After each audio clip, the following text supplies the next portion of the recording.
You know, the world's climate scientists tell us that the highest safe level of emissions would be around 350 parts per million of carbon dioxide and greenhouse gases in the atmosphere. We're already at 400. They tell us that the sort of safest we could hope to do without having perilous implications as far as drought, famine, human conflict, major species extinction would be about a 2 degrees Celsius increase in temperature. We're rapidly approaching that, and with all the built-in carbon dioxide that's already in the atmosphere, we're easily going to exceed that. So on our watch, we are facing the next major extinction of species on the Earth that we haven't seen since the time of the dinosaurs disappearing. You know, when whole countries go underwater because of sea level rise, when whole countries find that there's so much drought that they can't feed their population, and as a result they need to desperately migrate to another country or invade another country. I mean, we're going to have climate wars in the future. And what about livestock and animal agriculture? Well, what about it? I mean,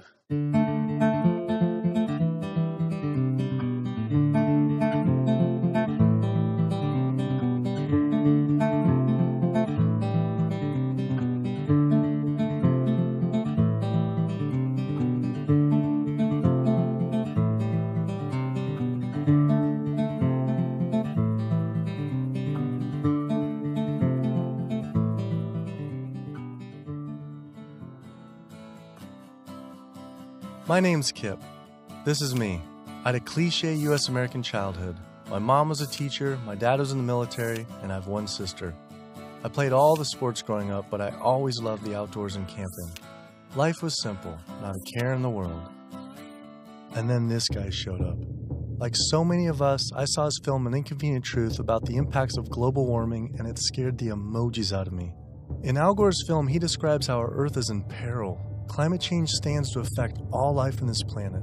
From monster storms, raging wildfires, record droughts, ice caps melting, acidification of the oceans, to entire countries going underwater. That could all be caused by humans' demands on the Earth.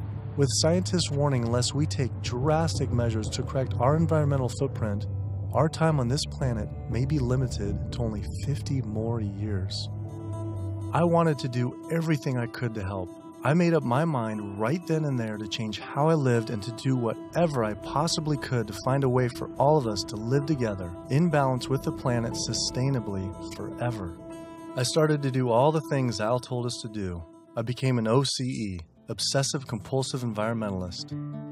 I separated the trash and recycling, I composted, changed all the light bulbs, took short showers, turned the water off when I brushed my teeth, turned off lights when leaving a room, and rode my bike instead of driving everywhere. But as the years went by, it seemed as if things were getting worse. I had to wonder, with all the continuing ecological crisis facing the planet, even if every single one of us adopted these conservation habits, was this really going to be enough to save the world? It just seemed that there was something more to the story. I thought I was doing everything I could to help the planet. But then, with one friend's post, everything changed.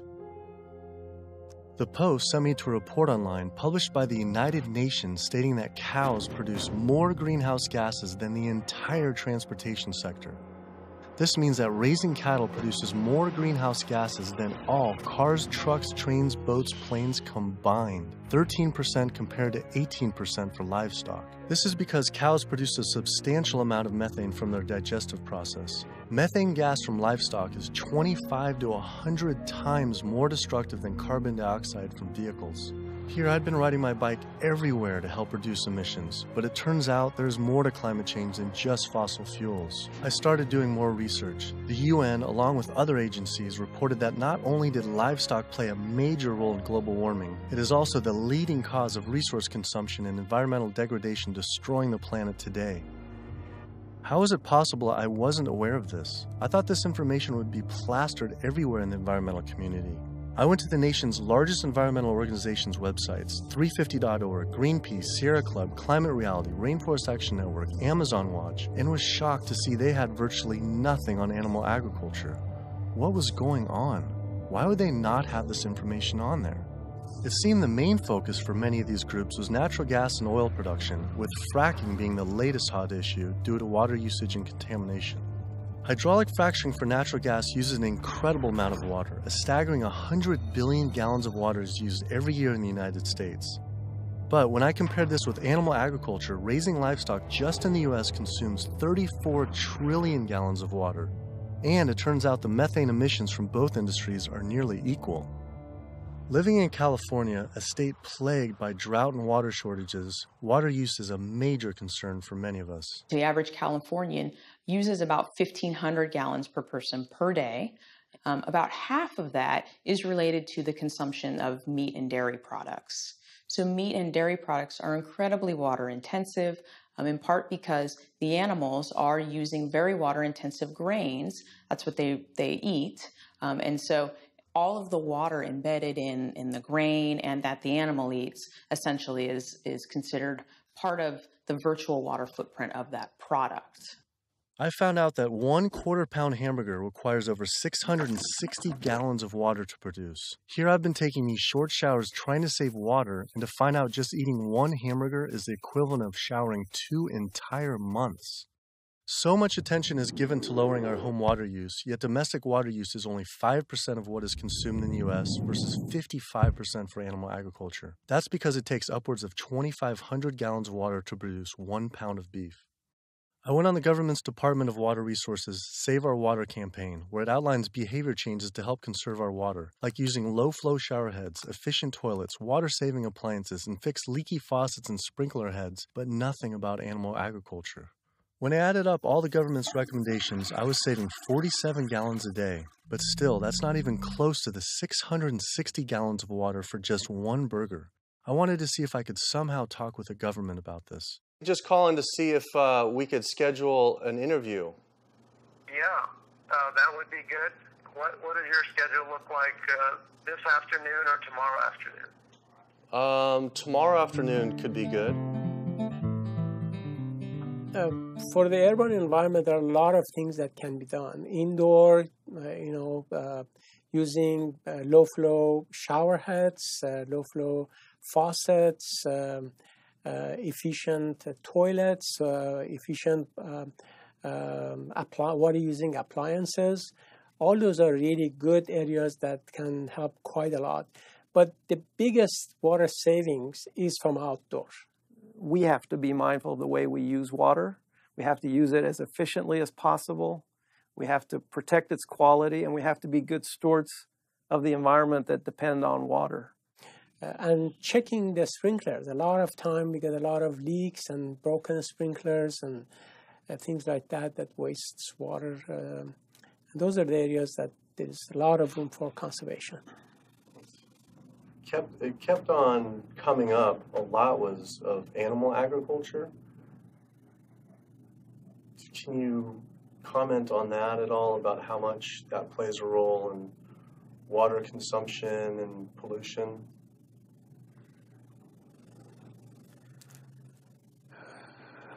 That's not my area. There's one study that found that 1 pound of beef, 2,500 gallons of water. Yeah. Eggs is 477 gallons of water, and cheese almost 900 gallons. I mean, I guess it's one simple, why isn't it on Save Our Water? It's kind of like if you went to someone's house and my neighbor has a faucet, dripping, and then you see this giant hose turn full blast until 660 gallons of water are shooting out into the street, flooding the entire street. I think I would say, hey, turn that off, please. It seems like it's a huge thing that we could be doing by far more than anything else. Just like, if that is really the case. I think that the water footprint of animal husbandry is greater than other activities. There's no ifs, and, or buts about it. That would be really powerful, just rather than waiting till we're in a drought. What do you think about just starting now, and whoever's in charge of the Save Our Water, hey, let's start encouraging people to eat less meat now, because these studies are coming out. I don't think that'll happen. Why? I don't think that'll happen. Why? Because of the way government is set up here. That's interesting, though. Why though?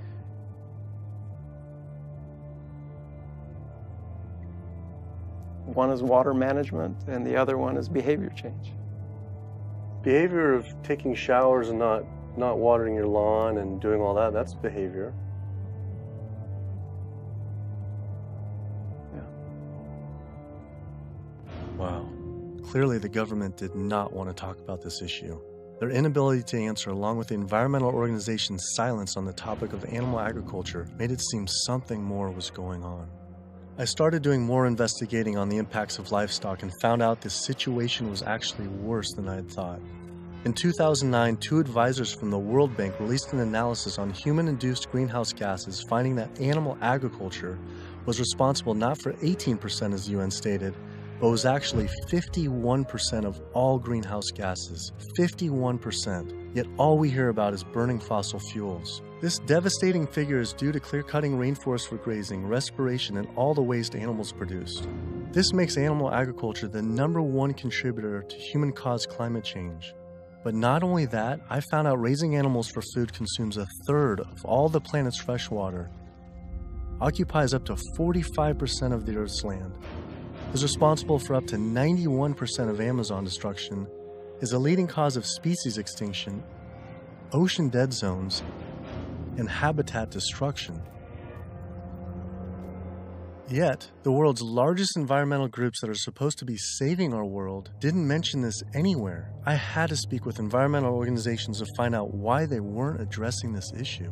I sent off dozens of emails, made call after call, spent hours on hold. Days became weeks and weeks became months, and for some reason, no one wanted to talk to me about this. So bizarre. I supported these organizations for so long and now was met with silence. I was, however, able to connect with a handful of environmental authors and advocates that were willing to address this issue. I took my old trusty van, Super Blue, out of retirement and hit the road. So my calculations are that without using any gas or oil or fuel ever again from this day forward, that we would still exceed our maximum carbon equivalent greenhouse gas emissions, the 565 gigatons, by the year 2030, without the electricity sector even, or energy sector even factored in the equation, all simply by raising and eating livestock. If you reduce the amount of methane emissions, the level in the atmosphere goes down fairly quickly, and within decades, as opposed to CO2. If you reduce the emissions to the atmosphere, you don't really see a signal in the atmosphere for 100 years or so. The single largest contributor to every known environmental ill known to humankind: deforestation, land use, water scarcity, the destabilization of communities, world hunger. The list doesn't stop. It's an environmental disaster that's being ignored by the very people who should be championing. Free-living animals made up, 10,000 years ago, made up 99% of the biomass. And human beings, we only made up 1% of the biomass. Today, only 10,000 years later, which is really just a fraction of time, we human beings and the animals that we own as property make up 98% of the biomass. And wild, free-living animals make up only 2%. We've basically completely stolen the world, the earth, from free-living animals to use for ourselves and our cows and pigs and chickens and factory farmed fish. And the oceans have been even more devastated. Concerned researchers of the loss of species agree that the primary cause of loss of species on our Earth that we're witnessing is due to overgrazing and habitat loss from livestock production on land, and by overfishing, which I call fishing, in our oceans. And we're in the middle of the largest mass extinction of species in 65 million years. The rainforest is being cut down at the rate of an acre per second. And the driving force behind all of this is animal agriculture, cutting down the forest to graze animals and to grow soybeans, genetically engineered soybeans to feed to the cows and pigs and chickens and factory farmed fish. 91% of the loss of rainforest in the Amazon area thus far to date, 91% that's been destroyed, is due to raising livestock. The leading cause of environmental destruction is animal agriculture. I just couldn't understand why the world's largest environmental organizations were not addressing this when their entire mission is to help protect the environment. But that's the thing, too, is they say, use less coal, ride your bike, without, eat less meat. Yeah. I think they focus grouped it, and it's a political loser.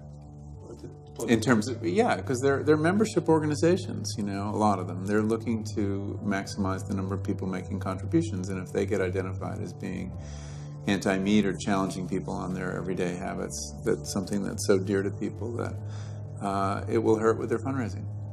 They do not want to address the primary driving cause of environmental devastation, which is animal agriculture, because they're businesses and they want to make sure that they have a reliable source of funding.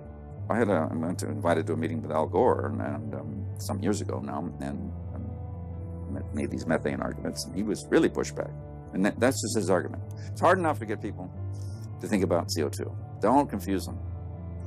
I think that the problem with a lot of organizations that are focused and have a laser focus don't go off message because they don't want to piss off another whole group of people that will make their lives difficult. If you listen to the majority of the major environmental organizations, they're not telling you to do much besides live your life the way you've been living it, but change your light bulb from time to time, drive less, use less plastic, recycle more. It's better for their fundraising and better for their profile to create a victim and perpetrator sort of plot line. It's like when we talk about the fact that when we have a dysfunctional family and the father is an alcoholic, that's the one thing no one talks about. Everybody goes around that, and yet it's the one thing that's causing the devastation in the relationships in the family, because no one wants to talk about it. How could these organizations not know? I mean, the issue is right in front of them. It's unmistakable at this point. And just like these organizations, they're falling over themselves to show the general public that climate change is human caused. And in doing so, they completely fail to see what's right in front of them, that animal agriculture, raising and killing animals for food, is really what's killing the planet. That was it. No more emails, no more phone calls. I had enough. I realized if I wanted answers, I would have to go to these organizations' headquarters in person. Hi, how's it going? We're doing a full-length feature documentary, and it's on sustainability and animal agriculture plays a role. And we're seeing if we can talk to David Barr. Barr? Yeah. Okay. Do you have an appointment with him? We've been trying for it's almost 2 months, and we haven't even had one receptive email or anything. So see if we can just set something up. Let me just get They sent out their PR person instead. She refused to be filmed and told us to turn off the camera, but promised someone from their rainforest, ocean, and climate change departments would all speak with us, finally. Next stop was to give Sierra Club a visit. Turns out they were a bit more receptive to me showing up at their doorstep. Hey, how's it going? With the climate change, what's the leading cause of that? Well, it's basically burning too many fossil fuels. So coal, natural gas, oil, tar sands, oil shale, all these new exotic fuels that are kind of hybrids between them. But that's basically what is loading up the atmosphere. So we have this greenhouse effect where the heat is getting trapped and the temperatures are soaring at a rate that has never existed in the history of the Earth. And what about livestock and animal agriculture? Well, what about it? I mean, we do it just research. A couple of the UN report says it's more. Livestock accounts for more than all transportation put together. A recent 2009 World Watch report, livestock causes 51% of all greenhouse gas emissions. Yeah, well, it is a big issue, and we need to address that as well. But, there's just so many different potential sources of methane and carbon emissions. If the number one leading cause is animal agriculture and meat consumption, then doesn't that need to be the number one focus, if not the number two? Well, That's your assessment. Our assessment is different. That was bizarre. So Greenpeace got back to me today and said, "It was great to meet with you yesterday.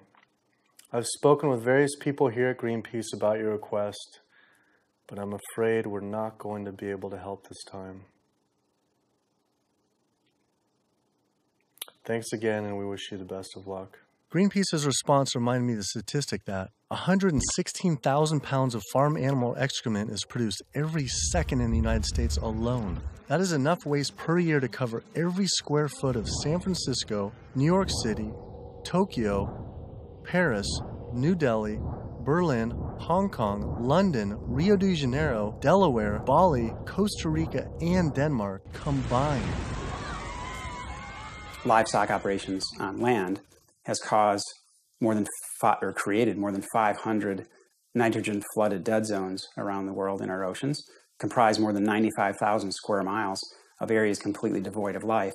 So any meaningful discussion about the state of our oceans has to always begin by frank discussions about land-based animal agriculture, which is not what our conservation groups, Oceana being the largest one in the world right now, the most influential, as well as others, that's not what is at the apex of their discussions.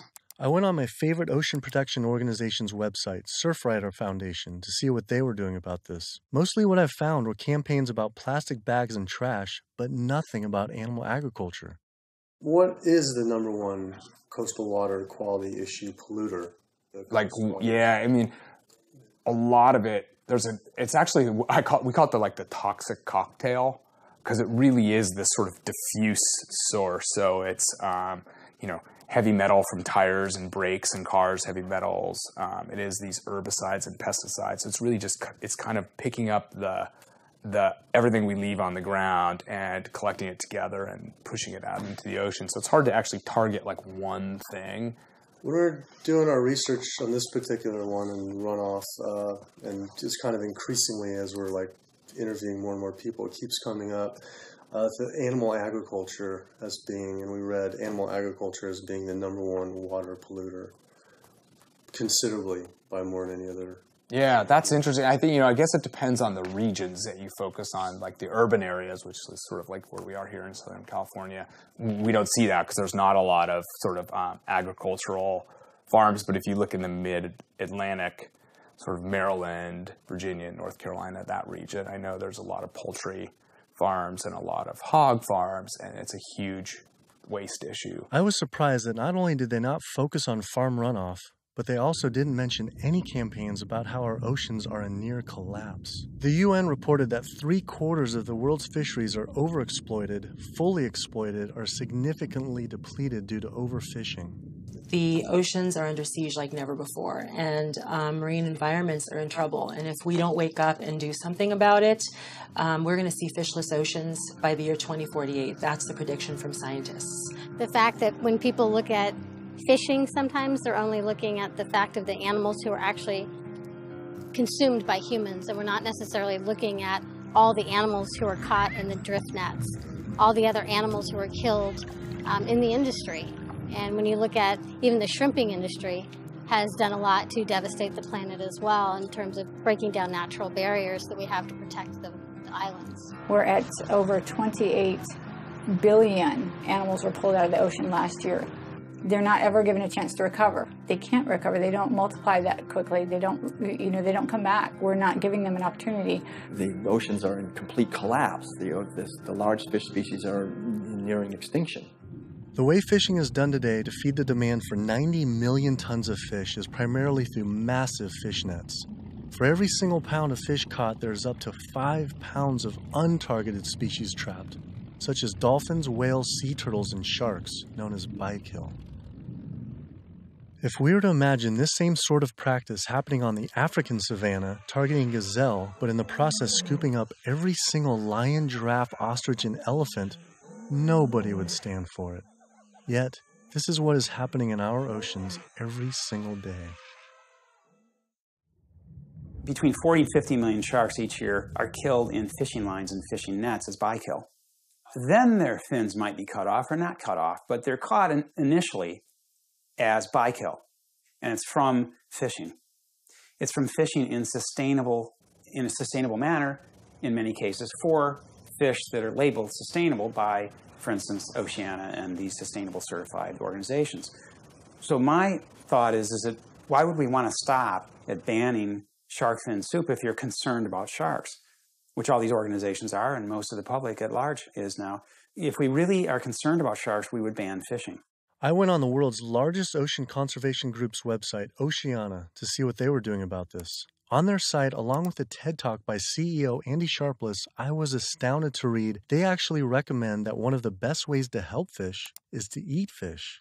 With the world's fish population in near collapse, this seems like saying the best way to help endangered pandas is to eat pandas. I couldn't understand how Oceana could say we could remove close to 100 million tons of fish per year, and that could somehow be sustainable and good for our oceans. Many of the species that are nearing extinction have done so, are being ravaged and becoming nearly extinct in a declining fashion and haven't recovered on the watch of Oceana and on the watch of Marine Stewardship Council, and very much on the watch of Monterey Bay Aquarium Seafood Watch, which, I mentioned in one of my lectures. That's, they're aptly named because that's what they're doing. They're sort of watching this happen instead of, aggressively halting it. I mean, according to the United Nations Food and Agriculture Organization, roughly 3/4 of all the fisheries out there are either fully exploited or overexploited. So there's really not a whole lot of fish stocks out there that you might consider at healthy levels for the ecosystem. Watching Andy's TED Talk gave about feeding the world. In 1988, fish catch, as you mentioned, peaked at 85 million tons. How is it possible that we can sustainably catch 100 million tons by 2050, regardless if it's in a farm or if it's in the ocean? If for every pound of fish you're taking out, you're essentially taking out 5 pounds of wild fish, no matter whether it's a pond or it's in the ocean. How can that be sustainable?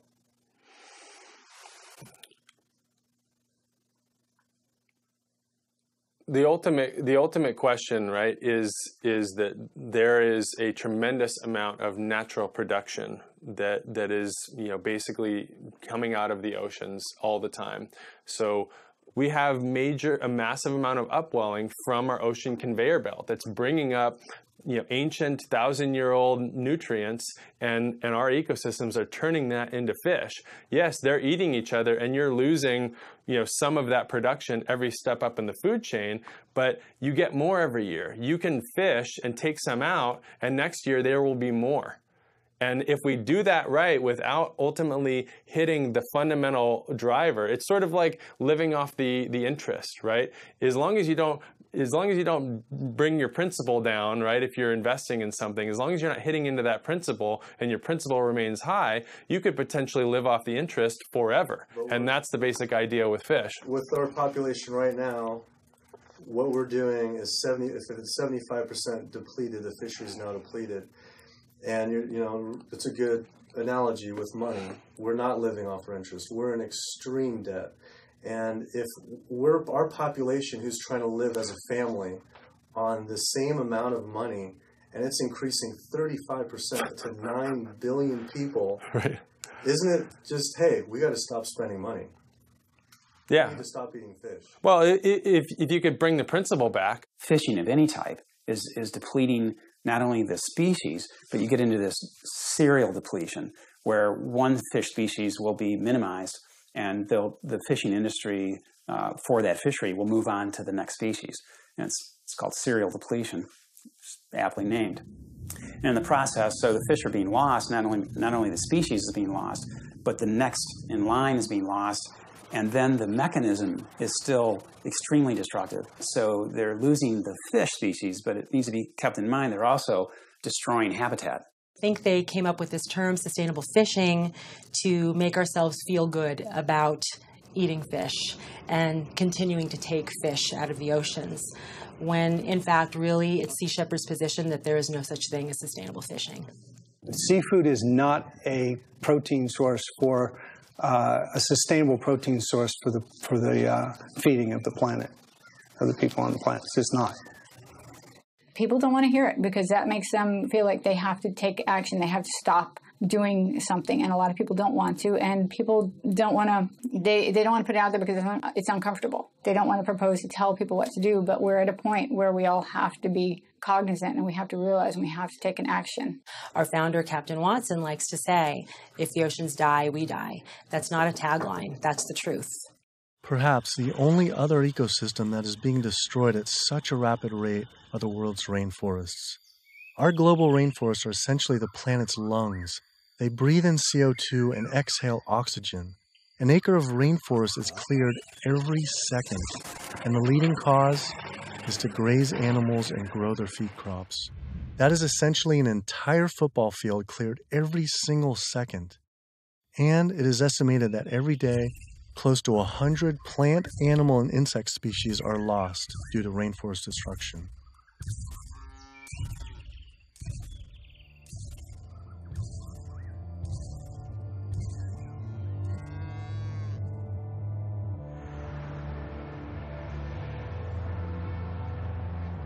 What is the leading cause, absolute leading cause of rainforest destruction? Human intervention into rainforests is the leading cause. And so it's either for logging or it's for agribusiness. And that's when you're looking at the top global drivers, it will vary a bit by the rainforest that you're talking about.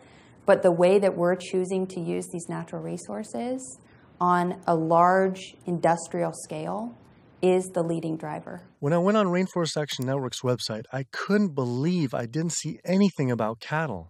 But I did see they had a large campaign against palm oil. Palm oil plantations are causing tremendous deforestation in the Indonesian rainforest. It is estimated that palm oil is responsible for 26 million acres being cleared. Though, compared to livestock and their feed crops, they were responsible for 136 million acres of rainforest lost to date. But on their website, I was shocked to find cattle was not included as one of their 4 main key issues. Instead, they focused on palm, pulp and paper, coal, and tar sands.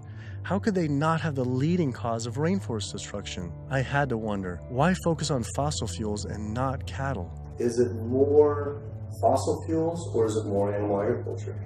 I don't know why we would ever do a one or the other. I'm just wondering, what more is it? I don't necessarily know what it is. Could the executive director of one of the world's largest rainforest protection groups honestly not know what was going on? Or even worse, were they hiding it on purpose? And if so, why? I immediately went to Amazon Watch to see if they would say what the leading cause of rainforest destruction truly is. The most biologically and culturally diverse place on the planet is under massive attack right now. The Amazon rainforest itself could be gone in the matter of the next 10 years. What is the leading cause of rainforest destruction? The leading cause of rainforest destruction, I would say, well, just to put it into the context of what Amazon Watch works on, there's many drivers of deforestation, as we call them. Many different reasons and ways that the rainforests are destroyed. The ones that cause the most damage and are the most widespread are mega projects, such as oil and gas pipelines, such as mining projects, such as mega dam projects. We're not talking about... I felt like I was going in circles with all these groups, as if I were stuck in some strange Cowspiracy twilight zone where no one could talk about cows. I couldn't believe these organizations just wouldn't say what the leading cause of rainforest destruction truly is. I had to ask one more time. It's hard to say what is the leading cause of deforestation of the Amazon because they're all destructive: oil and gas, mining, dams, agriculture. But in terms of land use, in terms of the amount of land that is destroyed by when we talk about, in comparison, all those different causes of deforestation, what is causing the most trees to fall, for example? I think it would definitely be agriculture. Unfortunately, one of the biggest causes of deforestation Definitely in the Brazilian Amazon is agribusiness, cattle grazing, and soy production in particular. This is really what's going on. Mm-hmm. Why do you think that's like no Greenpeace or no one's Mm-hmm. really saying the whole story? The whole story about the main cause of deforestation. Yeah. And I think you brought up some really good points about why isn't anybody doing anything about this? And I think in Brazil in particular, I think when we look at what happened after the Forest Code was passed, and people who were standing up against the lobbyists and the interests, the special interests, the cattle industry, the agribusiness industry, what was happening to them? A lot of people who were speaking out got killed. And if you look at, say Carlos, you look at Claudio, there's people who are putting themselves out there and saying, cattle ranching, is destroying the Amazon. A lot of those people who are really putting themselves out there, and look at Dorothy Stang, the nun who lived out in Pará, who was killed. A lot of people will speak up. A lot of people just keep their mouths shut because they don't want to be the next one with the bullet to their head. Sister Dorothy Stang was a U.S.-born nun living in the heart of the Brazilian rainforest. Her life's work was to protect the Amazon. She spoke out openly against the destruction of rainforests from cattle ranching for years. Walking home one night, she was brutally gunned down at point-blank range by a hired gun from the cattle industry.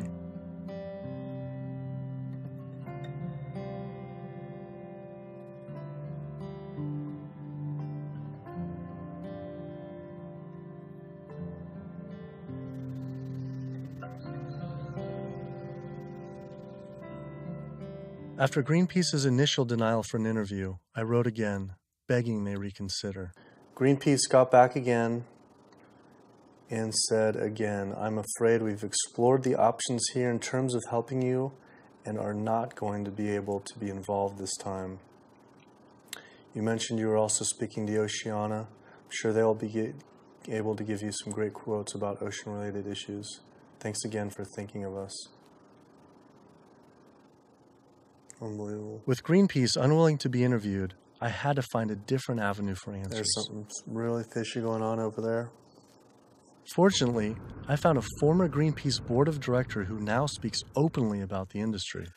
Environmental organizations, like other organizations, are not telling you the truth about what the world needs from us as a species. It's so frustrating when the information is right before their eyes. It's documented in peer-reviewed papers and journals. It's there for everybody to see, but the environmental organizations are refusing to act. Nowhere do you find in their policies, and nowhere do you find in the Greenpeace mission that diet is important, that animal agriculture is the problem. They are refusing, like other environmental organizations, to look at the issue. The environmental community is failing us, and they're failing ecosystems. And it's so frustrating to see them do this. NRDC, the Earth's best defense. All right, so here they actually do have a few things on animal agriculture. The leading cause of environmental degradation is too much pollution and too many engines churning too fast in too many places around the globe. Lately, in 2009, a World Watch report that livestock causes 51% of greenhouse gas emissions, and transportation is around 13%, and then the low end, the UN was around 18 to 30, which is more than all transportation, all put together. Internationally or nationally? Yeah, I think energy production and transportation are still major sources. So I think I guess I'm not going to comment on that because I'm not familiar with those numbers. So it's don't quote me on this, but that's cow farts. That's what I think what that is. I think that's cow farts.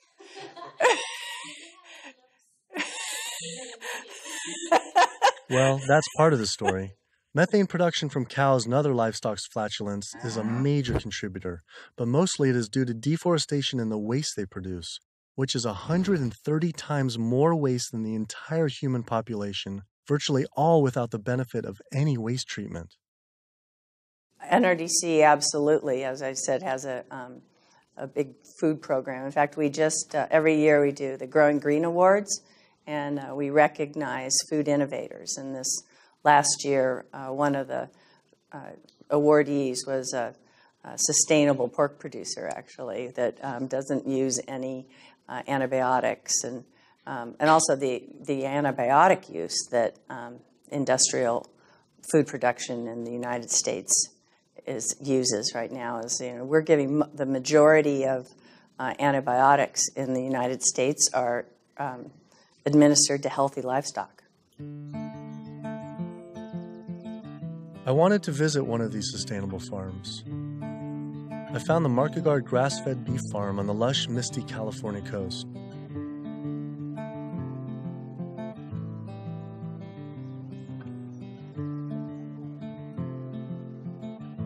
I met Eric and Donegal Market Guard and their 4 children. Leah and Larry are usually up at 6 and out, milking the cows, slopping the hogs.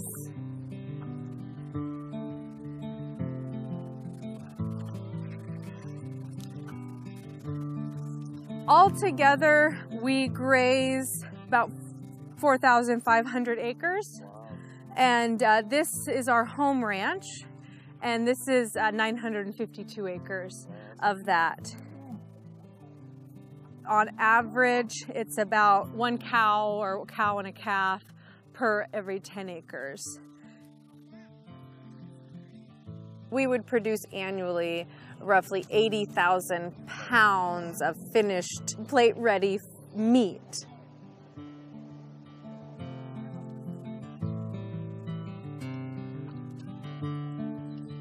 We keep about 10 pigs in roughly a 50-acre area, and we move them around in 10-acre pastures. Some people think that pigs are dirty and gross, but I really like them. They know people, and they'll be friends and really nice. And they could be like your best friend, or could be like your sister. See, they know you when you get to know them. I mean, I shouldn't be bonding, but you have to have nice pigs. Why shouldn't you bond with them? Well, because they're going to turn into bacon. Oh. But these pigs are about 7 months old now. So these bigger ones are getting ready to be killed. Those 2 smaller ones there, you know, they could grow up a few more months.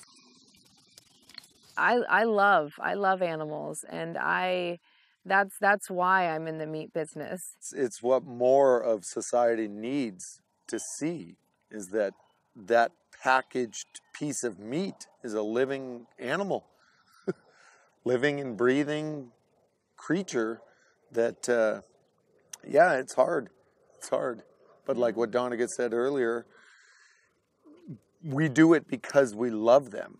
With the land use, there's anywhere between, with industrial, as low as 2 to 2.5 acres per cow, all the way up to some, depending, it's not as lush as this, up to 35 acres. Yeah, we have a ranch in South Dakota that's 50 acres. 50 acres per. Yeah, it's about 50 acres, yeah. And why is that? Same thing, it was just farmed and robbed of all the nitrogen, you know. The land also was abused, seasonal, and right? it's also seasonal. Is it possible, and is it practical for the whole world to, say, have grass-fed cattle? And like, say, Brazil, where, you know, 80% of the rainforest was destroyed for cattle. What are your thoughts on that? They shouldn't be eating beef. If their environment wasn't designed to raise beef, then they shouldn't be eating it. Yeah. How do you offset the carbon footprint of livestock?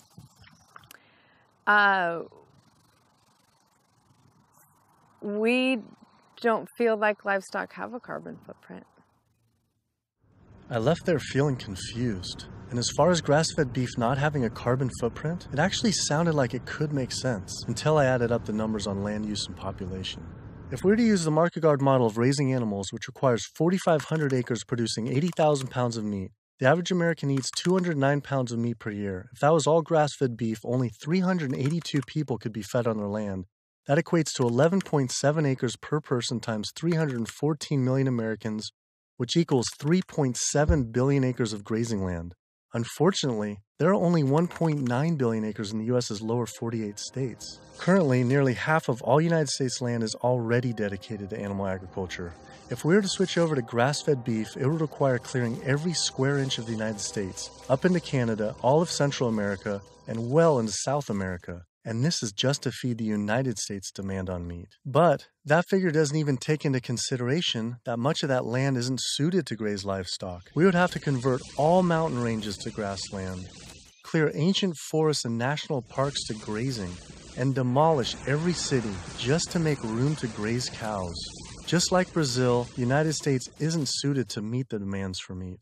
It takes 23 months for a grass-fed animal to grow to the point, to the size and age that it's slaughtered, whereas a grain-fed takes 15 months. So that's an additional 8 months of water use, land use, feed, waste, and in terms of a carbon footprint, it's a huge difference.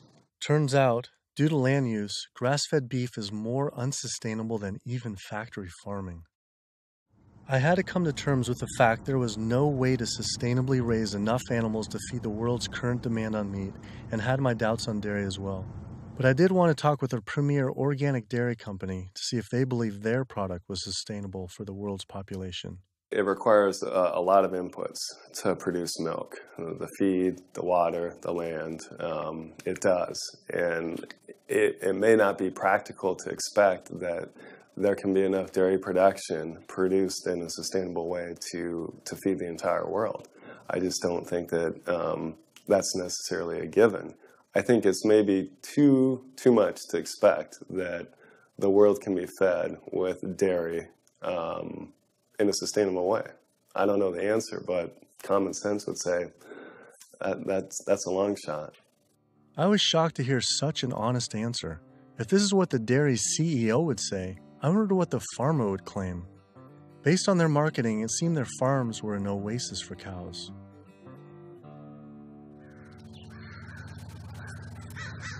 It was not what I expected.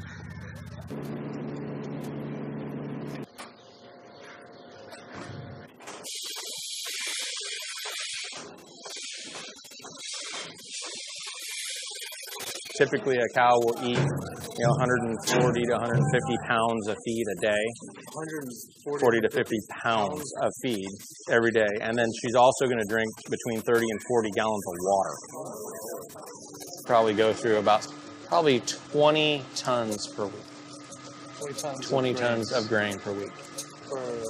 Primarily for our milking cows, so about 250 cows. Yeah, so the biggest part of sustainability to me, the number one thing on the list should be profitability. So how the process completely works from start to finish is the cow needs to have a baby in order to give milk. And so she'll have her baby. That baby's going to stay with the mother for at least 2 days. The babies will go off to our calf raising facility, so they have an individual hutch that they'll be raised in. Since we're a dairy, it's only the girl cows that give us milk. So the boys on typical dairies, they're sold off to beef raising facilities. But we do keep approximately half, and we raise them for 2 years and sell them as organic grass-fed beef. So all dairy cows eventually go to the beef industry? Mm-hmm. At some point in time, she's really going to drop off, and so you have to make a business decision at that point. Are you going to keep investing in her, to give milk, or are you going to sell her off again to another dairy or into the beef industry?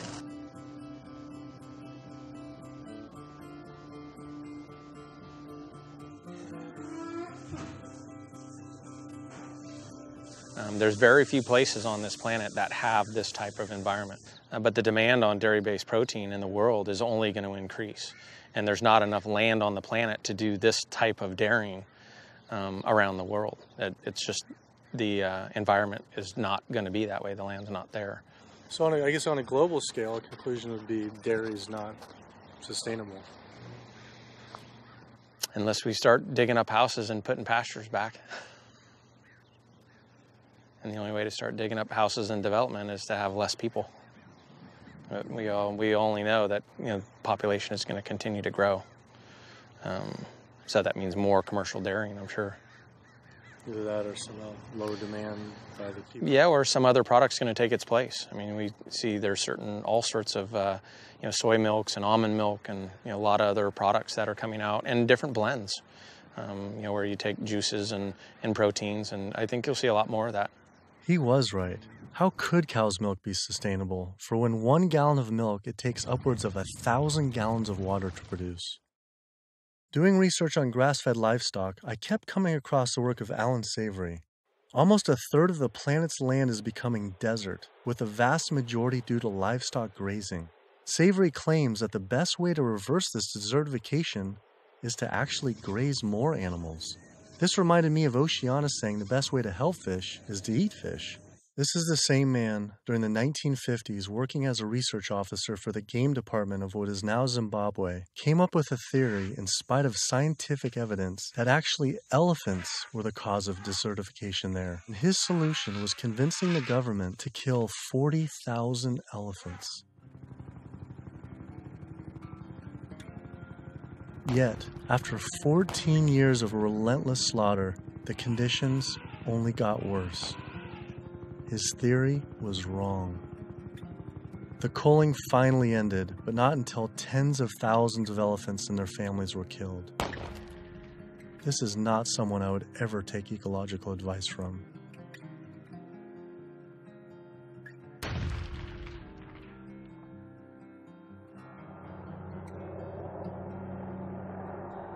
It turns out the cattle industry is having the same effect on wildlife in the United States. The government has been rounding up horses en masse, and we now have more wild horses and burros in government holding facility, 50,000 wild horses and burros in government holding facilities than we have free on the range. Basically, you have ranchers who get to graze on our public lands for a fraction of the going rate. So they're getting like this huge tax subsidy. It's about 1/15 of the going rate. And what the Bureau of Land Management has to do is say how much forage and water is on the land, and then they divvy it up. They give so much to the cows, so much to wildlife, and so much to the wild horses and burros. And what we see is the lion's share of the forage and water is going to the livestock industry. And then they scapegoat the horses and burros and say, oh, there are too many horses and burros, let's remove them. I always tell people that wild horses and burros are just one of the victims of the management of our public lands for livestock, because we also see the predator killing going on. We know wolves are now being targeted by ranchers to get rid of wolves. USDA has aircraft, and all they do is aerial gunning of predators. So all a rancher does is call up and say, I've got a coyote here. They'll come over and they'll shoot the coyote, or they'll shoot the mountain lion, or they'll shoot the bobcat. And this is all for ranching. In Washington State, after cattle were found to be attacked on public lands where they were grazing under permit, Washington State decided to kill the entire wedge pack of wolves. And those wolves were not introduced. They had in-migrated from Canada, but they're no longer there. It starts at the local level with the Bureau of Land Management, but then it goes all the way to Congress. And we see Congress sitting there willing to allow this type of mismanagement of our public lands to continue. It is the insistence of and the lobbying power of the animal agriculture industry that continues to see wolves killed, continues to see an insistence that predators be maintained at a low level that does not benefit ecosystems. I've seen so many pieces of land, I've looked at so many environmental assessments from the Bureau of Land Management where they say the rangelands are not meeting standards. And they say straight up, livestock grazing is a cause for not meeting range standards, and yet they will continue to allow livestock grazing. They're at the very core of making sure that cougars are treed by hounds, and that wolf packs are run down, and that hunting seasons are opened up year-round, and that traps are set so that they can suffer. If anyone cares about wild horses and wildlife and public lands and the environment, you can't ignore the livestock, the impact, the negative impact that livestock grazing is having on our public lands and the rest. I've added up the costs of animal food production that the producers don't actually bear themselves. These are the hidden costs or the externalized costs that they impose on society. And those are in categories like healthcare, environmental damage, subsidies, damage to fisheries, and even cruelty. If you take those externalized costs, which are about $414 billion, if the meat and dairy industries were required to internalize those costs, if they had to bear those costs themselves, the costs of the retail prices of meat and dairy would skyrocket. So a $5 carton of eggs would go to $13. A $4 Big Mac would go to $11. The problem with these externalized costs being imposed on society is that whether you eat meat or not, whether you're an omnivore or an herbivore, you are paying part of the costs of somebody else's consumption. So that when somebody goes into a McDonald's and buys a Big Mac for $4, there's another $7 of costs that's imposed on society. I'm paying that. You're paying that, whether you eat meat or not. When you really look at who's benefiting and who's lobbied for this system of agriculture, it's the largest food producers in the country and the largest meat producers. And once they become so large and wealthy, then they can dictate the federal policies around producing food because they have so much political power. Was this why Al Gore, even during his vice presidency, never addressed the issue of animal agriculture and failed to talk about it in his film, An Inconvenient Truth, or his organization, the Climate Reality Project? Was this truth just too inconvenient for even him? I felt let down by the man who inspired me on this entire path. I knew I needed to talk to an animal agriculture lobby group to see what they had to say. If they could silence the government, are they influencing and possibly have connections to these environmental groups as well? Animal Agriculture Alliance, one of the biggest livestock lobby groups in America, has agreed to an interview. Greenpeace won't give us an interview, but Animal Agriculture Alliance has agreed to an interview. Now that is saying something.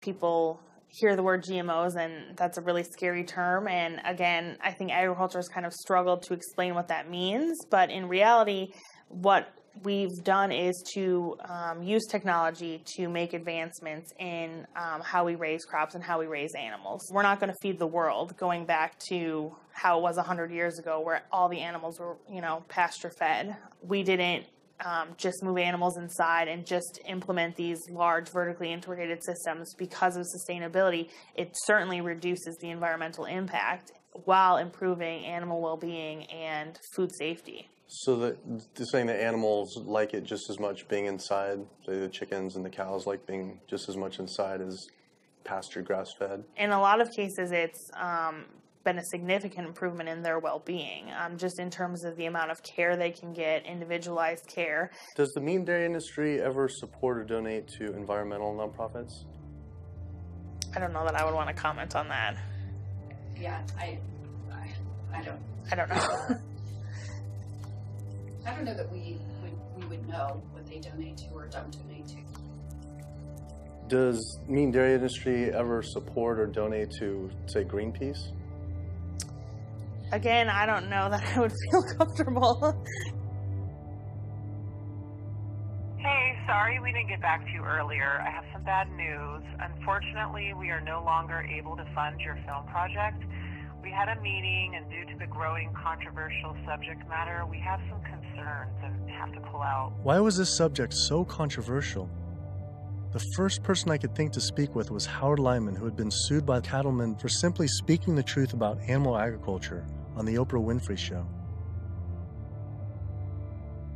I was born on the largest dairy farm in the state of Montana in 1938. Grew up my entire life on a livestock farm, went to Montana State University, got a degree in agriculture, came back and started a mega agriculture endeavor where I had 10,000 acres of crop, 7,000 head of cattle, and about 30 employees. So I spent 45 years of my life in animal agriculture, and so I've been there, done that. When I was on the Oprah show, we had the food disparagement law. Now, the food disparagement law, in my opinion, was unconstitutional, but what it basically said, that it was against the law to say something you knew to be false about a perishable commodity. I didn't say anything on the Oprah show I thought to be false. I went there and told the truth. Now, it took 5 years and hundreds of thousands of dollars to end up extricating myself from the suits from the cattle industry. But if I was to go on the Oprah show today, say exactly the same thing today that I said back then, I would be guilty. And for me, when they were talking about the food disparagement law, it was the fact of whether I told the truth or not. You can go today and tell the truth, and you will be guilty, because if you cause a disruption in the profits of the animal industry, you're guilty under the Patriot Act. Do you think there should be any concern of us making this documentary? Of course. If you don't realize right now that you're putting your neck on the chopping block, you know, you better take that camera and throw it away. The animal agriculture industry is one of the most powerful industries on the planet. I think most people in this country are aware of the influence of money and industry on politics, and we really see that clearly on display with this industry in particular. Most people would be shocked to learn that animal rights and environmental activists are the #1 domestic terrorism threat, according to the FBI. And why is that? It's a difficult question to answer, why these groups are at the top of the FBI's priorities. I think a big part of it is that they, more than really any other social movements today, are directly threatening corporate profits. You know, when we try to find out how factory farms and how animal agriculture is polluting the environment, they try to claim exemptions to that information, either under national security terms or public safety, trademark issues, business. It's a business secret. We've seen all these attempts to keep people in the dark about what they're actually doing. You know, one of the largest industries on the planet with the biggest environmental impact, trying to keep us in the dark about how it's operating. Through the Freedom of Information Act, we obtained documents from the Counterterrorism Unit that show they are monitoring my lectures, media interviews like this one, my website, my book. Are we at risk filming this and showing it? You're going up against people that have massive legal resources. I mean, it's just overwhelming, the amount of money at their disposal, and you have nothing. And I think that fear is a big part of the tactic as well. Will was right. I was scared. When I learned about the activists being killed in Brazil, I was disturbed, but I felt removed. But to learn about American activists and journalists being targeted by the industry and FBI, my funding being dropped, I was genuinely worried and it hit close to home. Was this why no one was willing to talk about the issue? I decided to take precautionary measures with all the footage I shot.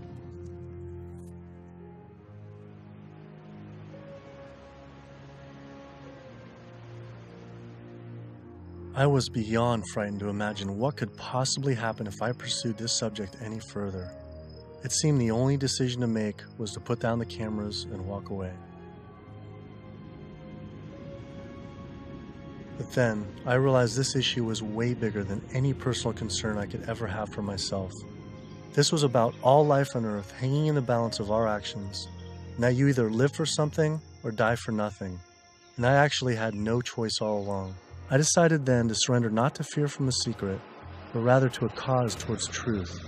I couldn't be like these environmental organizations and sit silently while the planet was being eaten alive right in front of our eyes. I had to stand up and continue on.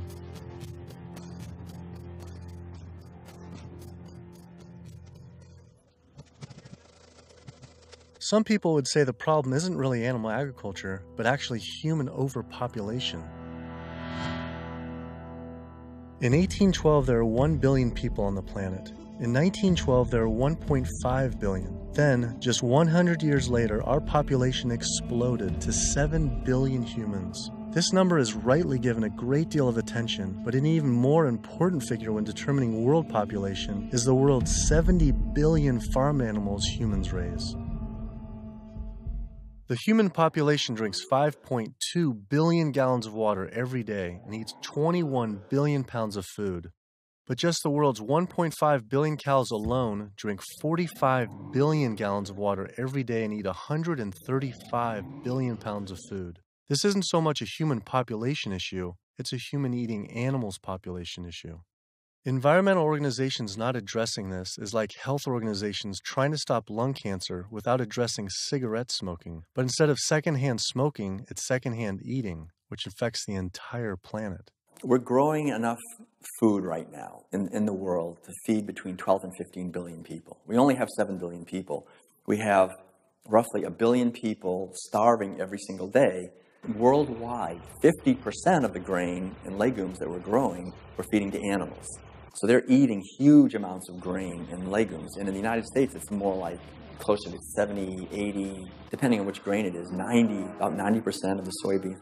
82% of the world's starving children live in countries where food is fed to animals in the livestock systems that are then killed and eaten by more well-off individuals in developed countries such as the US, UK, and in Europe. The fact of it is that we could feed every human being on the planet today an adequate diet if we did no more than take the feed that we are feeding to animals and actually turn it into food for humans. And so somebody trying to justify GMOs, that's like trying to give a drowning man a drink of water. You can produce, on average, 15 times more protein from plant-based sources than from meat on any given area of land, whether it's using the same type of land, whether it's a very fertile area in one area of the world or it's an area that's depleted. If we would reduce the amount of meat we're eating and dairy and eggs, we could allow all these monocropped fields of genetically engineered corn and soybeans to revert back to forest again, to be habitat for animals. You know, anytime somebody tells you that we can't grow food for humans on the land that we're growing feed for animals, this is somebody that is smoking the #1 crop out of California. The fact of it is, if you can grow corn to stuff down the throat of an animal, you can actually grow corn and feed it to a human. You encourage people to eat less meat and for the tremendous resources required and the toll on the environment. And on the animals. And on the animals. And the workers in the system. And it's a brutal system at every level. As the world population continues to grow to almost 9 billion people, do you foresee someday that we might just completely have to stop eating meat altogether? I don't know that we'll completely stop. I think that the amount of meat eaten will decline. There's no way to support 9 ounces per person per day, which is what Americans are eating now. If the Chinese alone decide they want to eat that much, and they've decided they want to eat that much, we just can't. We don't have enough world to produce the grain to generate that much meat. I think a plant-based diet is the most sustainable. But what do you recommend for 9 billion people can eat for the planet to not only sustain but to thrive? Would you throw out a number like an ounce, 1 ounce? Per meat? And including dairy, I don't think I don't know enough. But yeah, it would be on the order of a couple ounces a week. It's not going to be the way we're eating it now. We're gorging on meat. We're eating huge amounts. And does that include cheese too? Yeah. 2 ounces total? Yeah, cheese and milk. 2 ounces a week. Only 2 ounces a week seem like nothing. People could probably raise that in their own backyard. Maybe backyard farming was a sustainable solution. I have 42 ducks. I started off with 3 ducks 3 years ago, and then those burdened into a population. I buy a 75-pound bag of seed, and that seed bag will last me right now about 2 weeks. The ducks now that we're going to be culling are about 2 years old. When you're living with them, they get used to you. They're not intimidated or whatever, and so they make all their vocal sounds like natural. Go down. Easy, easy, easy, easy. Okay. Now we're gonna keep you. Run. These two go first. Being smart-wise, compared to a chicken, they're probably the same.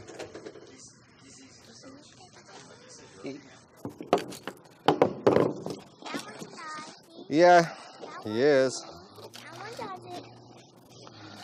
Alrighty. Okay. Right there.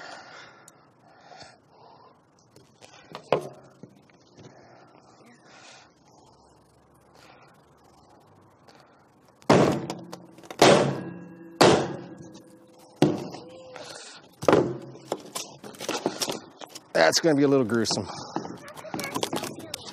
Hmm? How could that still be alive? They're not. That's nerves, a nerve reaction. 5 years old or something like that, I think it was, the first time my dad came out and made us watch as we did rabbits. And we'd raise probably a couple dozen rabbits each year. And then we would take those rabbits and skin them and clean them up and keep them for food. As a young kid, I was kind of, I don't want to say it was hard, but it was kind of, from my memory, because some of the rabbits I had named, so it was kind of like going, you're like going, but after doing it a couple of times, you kind of just learn it's just something that has to be done.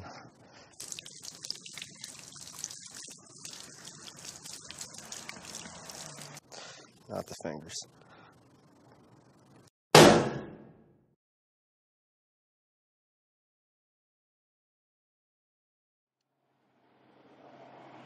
just can't do it. I don't think I could have someone else do it for me. If I can't do it, I don't want someone else doing it for me. And then sustainability, for sustainability, 75 pounds is 2 pounds per, so it's a pound per week per duck. 52 weeks, 110, so it's 110 pounds of food for 1 to 1.5 pound of meat.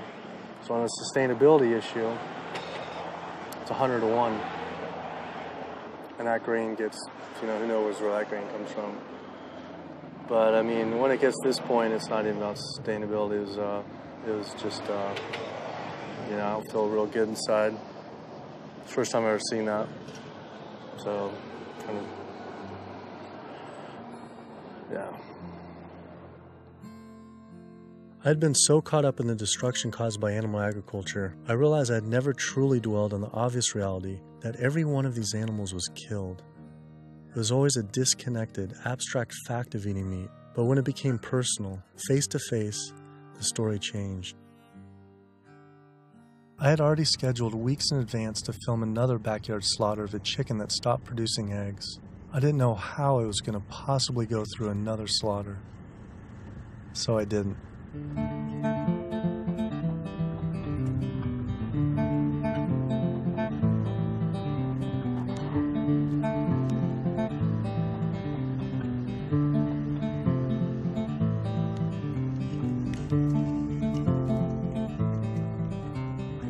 Animal Place is a farm animal sanctuary in Northern California that focuses on rescuing animals from the animal agriculture industry. A lot of people don't realize that meat breed chickens, like this guy behind us, they're generally slaughtered at about 42 days old, whereas chickens that are bred for egg production are killed when their productivity starts to decrease, when they start laying less eggs. And that generally happens about 18 months to 20 months. It doesn't matter if you buy caged eggs from hens on cage-free farms or free-range farms or pasture-based farms. Hi, Carol. It doesn't matter. It turns out there's a successful movement of sustainable animal alternative food producers based right here in California, funded by big names like Bill Gates and Biz Stone. When you imagine all those egg-laying hens eating all that soy and all that corn, you have an energy conversion ratio at about 38:1. Whereas alternatively, you can find plants. And you can grow those plants and you can convert those plants into food. And the energy conversion ratio for the plants that we're using to replace the eggs is about 2:1 compared to 38:1 for eggs. So our explicit goal is to have the maximum amount of impact by creating this new model that makes the global egg industry entirely obsolete. We're making the Omega products and proving that we can make better tasting food that's great for you, and it takes 1/20th of the land and resources that dairy do. If I could tell you that you could have the fiber structure of meat, the satiating bite of meat, the protein, and all the nutritional benefits of meat without actually having animal protein itself. And by doing that, you could address climate change. You could address the human health epidemics that we're seeing. You could address animal welfare, and you could address natural resource conservation. Would you make the change? But what if people just ate less animal products, like going meatless on Mondays?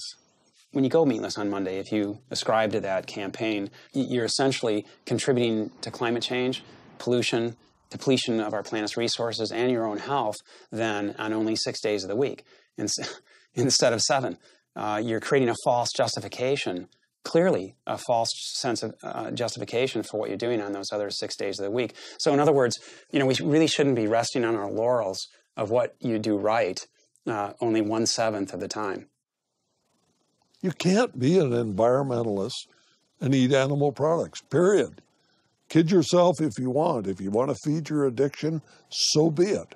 But don't call yourself an environmentalist. I knew I had to stop eating all animal products. I wanted to help the planet be sustainable, but I needed to sustain myself. I had doubts about being healthy and not eating meat, dairy, and eggs. All I knew was a standard American diet I grew up on. Is it even possible to be a healthy vegetarian or vegan?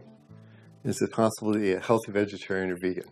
I became vegan for, 32 years ago now, and I run several miles every day. I go biking 40, 50 miles to the countryside. I work long hours. I feel great. It's nice waking up in a light, trim body every day.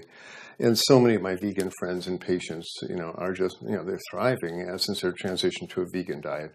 So yes, and I've seen vegan moms go through healthy vegan pregnancies and deliver healthy vegan children and raise them into tall, full-size, intelligent vegan adults. And yes, certainly all the nutrients are there in the plant kingdom to do this. That is correct. Think anyone should be consuming dairy? I really don't. When you think about it, the purpose of cow's milk, I did most of my growing up on a dairy farm in Wisconsin. The purpose of cow's milk is to turn a 65-pound calf into a 400-pound cow as rapidly as possible. Cow's milk is baby calf growth fluid. That's what this stuff is. Everything in that white liquid, the hormones, the lipids, the proteins, the sodium, the growth factors, the IGF, every one of those is meant to blow that calf up to a great big cow, or it wouldn't be there. And whether you pour it on your cereal as a liquid, whether you clot it into yogurt, whether you eat it into cheese, whether you freeze it into ice cream, it's baby calf growth fluid. And women eat it, and it stimulates their tissues, and it gives women breast lumps. It makes the uterus get big, and they get fibroids, and they bleed, and they get hysterectomies, and they need mammograms, and gives guys man boobs. Cow's milk is the lactation secretions of a large bovine mammal who just had a baby. It's for baby calves. I tell my patients, go look in the mirror. Do you have big ears? Do you have a tail? Are you a baby calf? If you're not, don't be eating baby calf growth fluid in any level. There's nothing in it people need. It was a relief to hear I didn't have to eat any animal products to be healthy and even thrive. But I still thought you needed animal manure to grow organic agriculture. It turns out there's an entire movement with people growing food without any animal inputs. I visited Earthworks Urban Farm in Detroit, where they are working with and growing food for the low-income community. We tend to see ourselves as individuals in a bubble, and forget that we inhabit this land and this earth with other creatures. And so we have to learn how to share more, I guess. Jaws here is working on his garden. You'll be surprised what you can do with what seems to be not a lot of space. About a 4x8. Yeah. What's your goal this year? How much do you think you can maximize that? I would push for 100 at least. 100 pounds. At least. Wow. That's amazing. So, the 1 full year after this was constructed, we doubled our yield to over 14,000 pounds of food. 14,000 pounds? On Yeah. about how many acres? About 2.5. So as much food as we produce and we grow, or the earth helps us grow, is we also have to return those nutrients back to the soil. So we like to think of our work as being regenerative, that we're putting as much life-giving substance in the ground as we're taking out.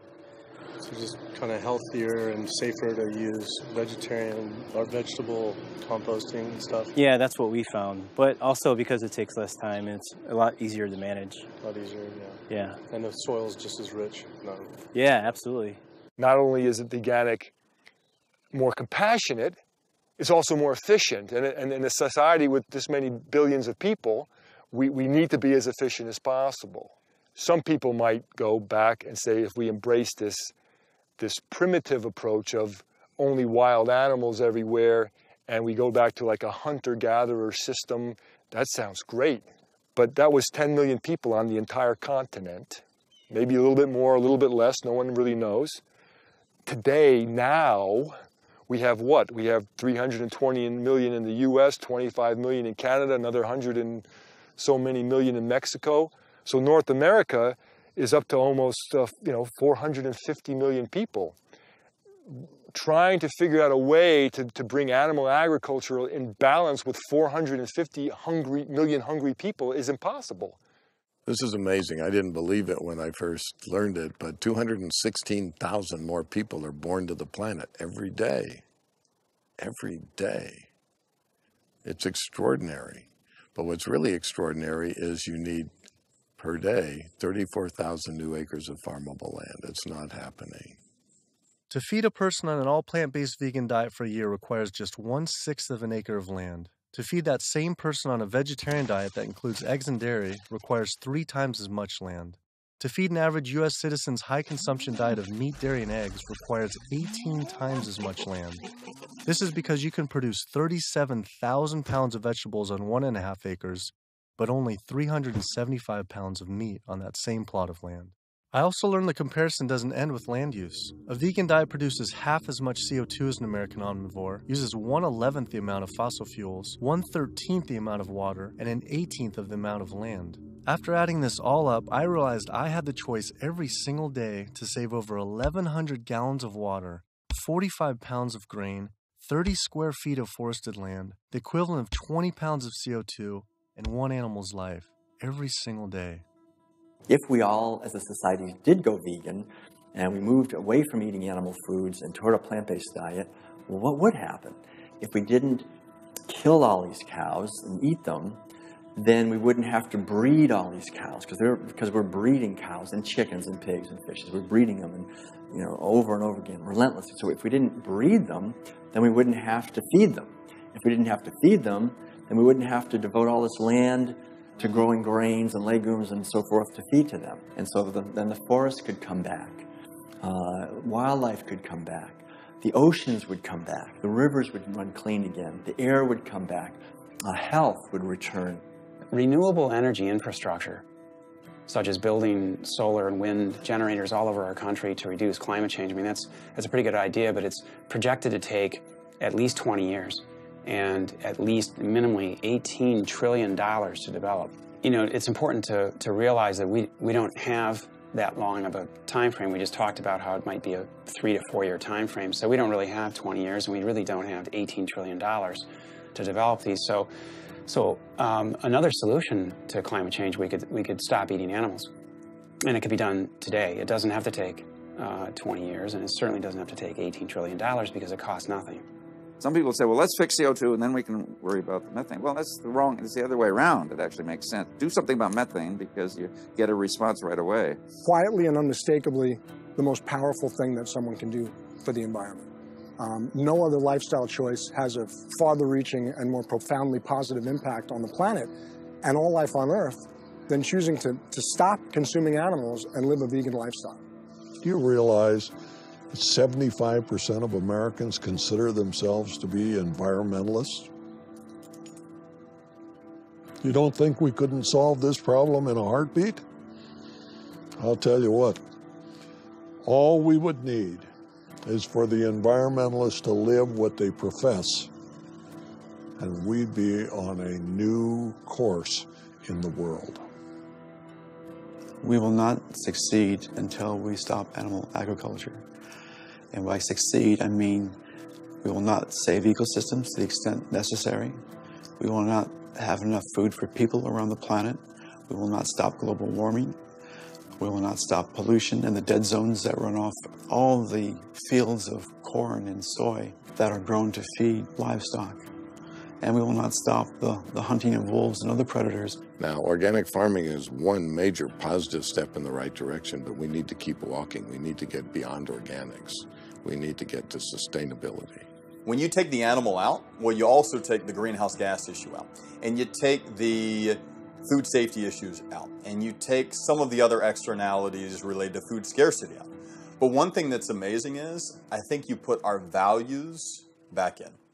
You put values like compassion and integrity and kindness, values that are natural to human beings. You put that in. You build that back into the story of our food. And I think as this begins to progress, I think it also helps people to pause before they eat that egg, before they eat that steak, before they eat that chicken nugget, and ask themselves, is that really what they want? Or do they actually want something more?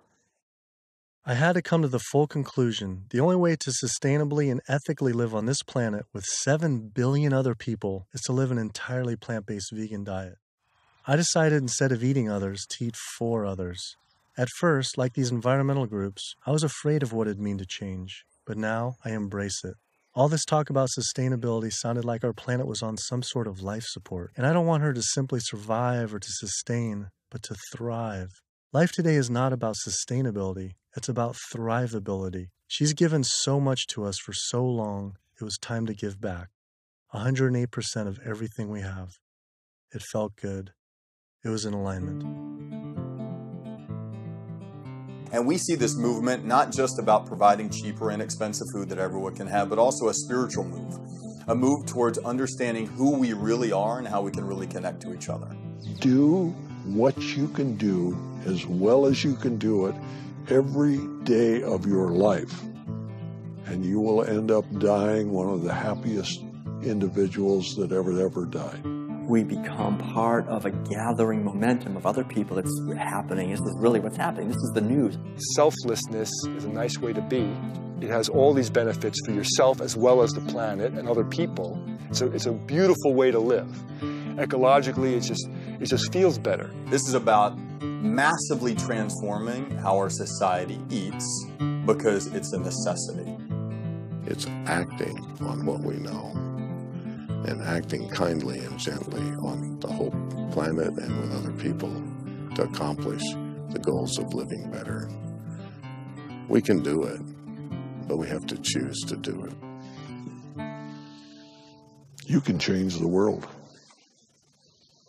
You must change the world.